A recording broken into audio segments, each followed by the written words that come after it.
मुख्यमंत्री माझी लाडकी बहीण योजनेचा लाभ घेणाऱ्या तब्बल 80 लाख महिलांना आता प्रशासनाने अपात्र ठरवले। त्याचे दर महिन्याला मिळणारे 1500 रुपये अचानक बंद झाल्याने विरोधकांनी थेट सरकारवर जोरदार हल्लाबोल केलाय। या सगळ्या गोंधळावर आता राज्याचे मुख्यमंत्री देवेंद्र फडणवीस यांनी थेट शब्दात सरकारची बाजू मांडली आहे। त्यांनी स्पष्ट केलंय की कोणत्याही खऱ्या आणि पात्र बहिणीला योजनेतून जाणीवपूर्वक वगळलेले नाही। लाडकी बहीण योजना जेव्हा सुरू केली होती त्यावेळी त्या संदर्भातले काही निकष होते।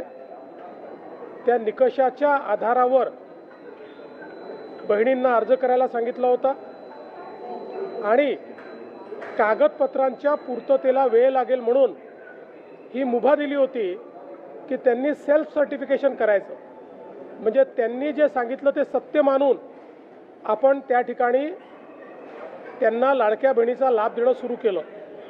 पण अर्थातच आपण ज्यावेळी कुठलाही सरकारी पैसा खर्च करतो त्यावेळी त्याचं CAGचं ऑडिट होतं आणि CAGच्या ऑडिटमध्ये निकषांप्रमाणे अर्ज आहेत की नाही याची माहिती द्यावी लागते। आणि म्हणूनच योजना सुरू झाल्यानंतर आपण त्याचं KYC सुरू केलं आणि वेगवेगळे जे डेटाबेस होते त्याच्याशी कंपॅरिझन सुरू केलं, ज्याच्यामध्ये इन्कम टॅक्स विभागाकडनं आपण माहिती घेतली, सरकारचे जे काही कर्मचारी आहेत त्यांचं जिथनं पेमेंट होतं त्या पोर्टलमधनं आपण माहिती घेतली, जो काही आपला परिवहन विभाग आहे याच्यामध्ये मोटरची ओनरशिप कोणाकडे आहे 4 व्हीलरची याच्या डेटाबेसची माहिती घेतली, रेशन कार्ड याच्या डेटाबेसची माहिती घेतली आणि ही सगळी माहिती आपण ज्यावेळेस कोलेक्ट केली त्यावेळी असं लक्षात आलं की 5 लाख लोक असे आहेत ज्यांच्या घरी सरकारी नोकरी आहे, 14,000 तर पुरुषच निघाले, जवळपास 10 लाख असे निघाले की ज्यांचं उत्पन्न 2.5 लाखापेक्षा जास्तीचं आहे। अशा वेगवेगळ्या डेटाबेसमध्ये जे लोक अपात्र झाले त्यांना आपण अपात्र केलेलं आहे। त्यासोबत आपण हे सांगितलं होतं KYC करून घ्या, म्हणजे जे काही माहिती तुम्ही सादर केलेली आहे ती आत्तापर्यंत सत्य मानण्यात आली आहे, आता त्याची कागदपत्र द्या। पण मोठ्या प्रमाणात KYC झाली नाही। आता एक गोष्ट आपण लक्षात घ्या की ज्यांना अर्ज करता येतो, सेल्फ सर्टिफिकेशन करता येतं, त्यांना KYC करता येत नाही असं मानणं काही योग्य नाही। पण जवळपास 9 महिने सातत्याने पाठपुरावा केल्यानंतरही ज्यांनी KYC केली नाही ते अर्थातच कुठला तरी एखादा निकष पार पाडत नाही म्हणून त्यांनी KYC केली नाही।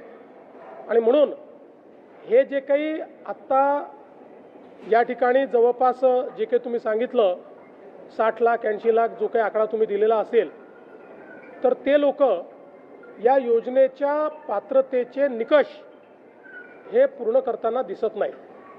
जवळपास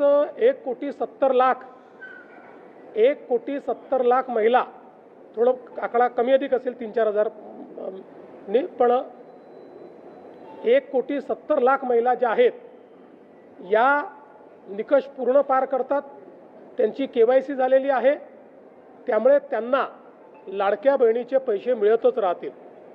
ज्यांनी KYC केली नाही त्यांना आता आम्ही पैसे देणार नाही, पण त्यांनी दिलेले पैसे आम्ही वसुली करणार नाही।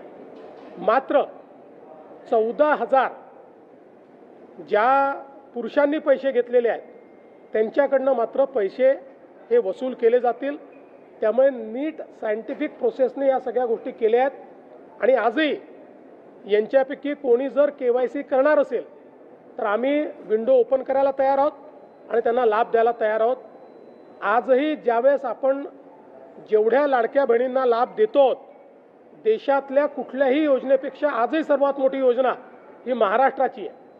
आजही देशामध्ये एवढा लाभ 1,70,00,000 कुठलंच राज्य देत नाही जे महाराष्ट्र देत आहे।